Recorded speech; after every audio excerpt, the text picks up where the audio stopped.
The mood inside the arena went a little bit somber. Fans were trying to figure out what's real, what's not real as Eric Musselman left for USC. And to answer everybody's dying question, because I know everybody at home wants to know, no, I didn't get cake.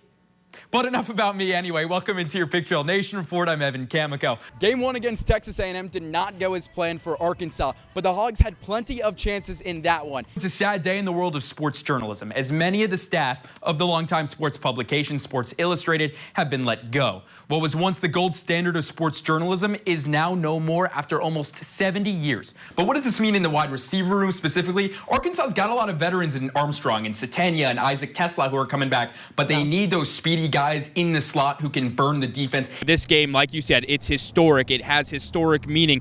This was the championship in 1994 between Arkansas and Duke, where the Razorbacks won their first national title in a 76-72 win. But a big thing, if you asked Coach Watson a couple of years ago if he expected to ever get the #1 team in the country in Fayetteville, his answer was, well, I honestly didn't even think I'd get to year 8.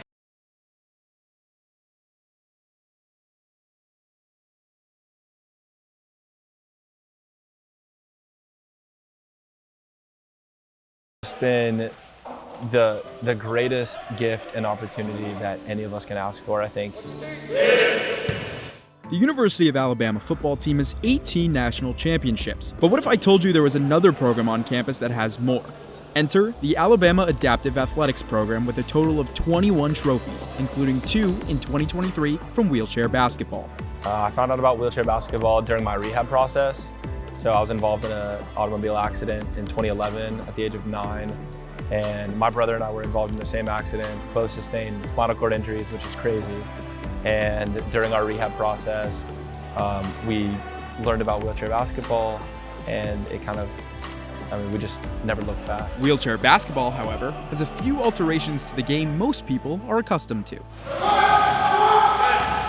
I think the biggest differences are you have certain positions in stand-up basketball, like point guard, shooting guard, but for wheelchair basketball, you kind of have a class system that goes from 4.5 to 1.0.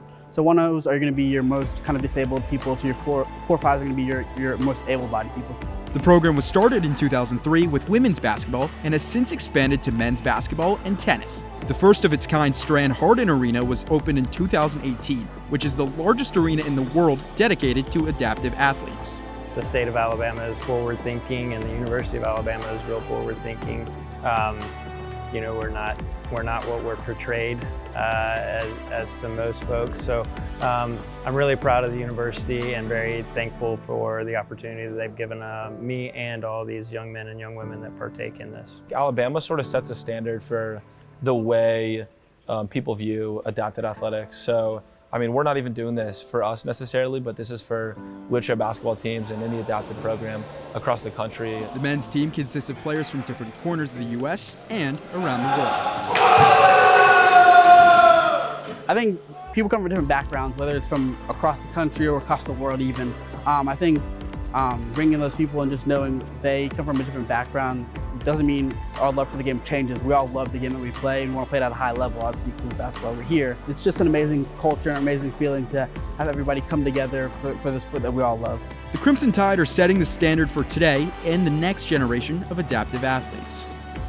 That's definitely one of the most rewarding things. We hold a summer camp every summer, and to see the young guys and girls get in here and learn the skills that we're trying to teach them is just really, really cool to be able to pass that down.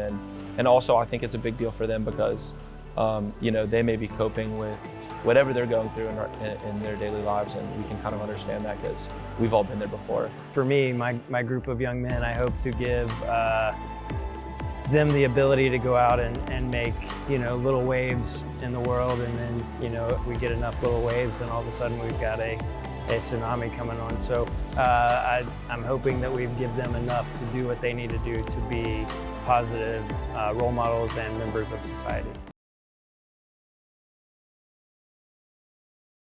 There's nothing like a high-leverage situation in SEC baseball.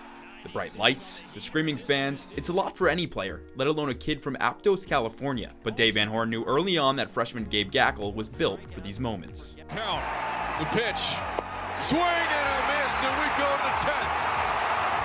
That was unbelievable. I think Dallas was one of my favorite games of the year just because of the environment. But yeah, I came in and It was a tough situation. To be able to get myself out of it, or the team out of it, was really, that was really fun. And I'd say that was one of the most fun games I've pitched in this year. It's been a year of adjustments for Gackel. A former starter in high school, he's learned how to become a weapon for the Hogs out of the bullpen, something he's never done before. I play catch with Brady Taggart every day, and so he's kind of given me some points. He helped me with my changeup a lot earlier in the fall, which was good. And then having like Will McIntyre and Cody Frank and all these older guys who have done it for a while has been great for me, just to learn from them and kind of figure out a routine to get into while I'm in the bullpen, to make sure I'm prepared. That's not the only adjustment Gackel faced this year.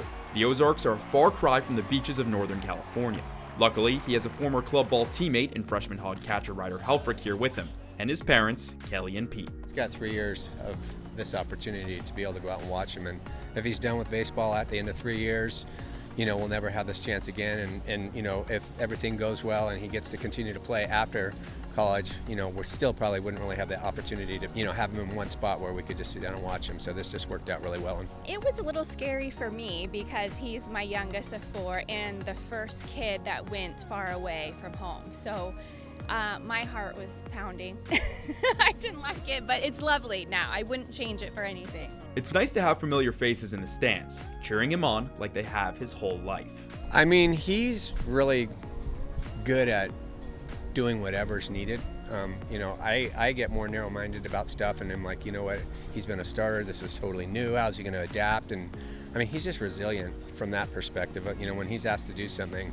So thank God I'm the one that's nervous, because he doesn't really have a confidence issue when it comes to stuff like that. And a new group of teammates who believe in him. Feels good, just anything to really help the team win. And so coming into the season, I didn't really care what role I was in. I just wanted to pitch for them. And so it's felt good to get in those games, especially when it's an SEC weekend. It's pretty fun pitching in front of all the fans. From here on out, the lights only get brighter as postseason play is right around the corner for Gackel and the Hogs.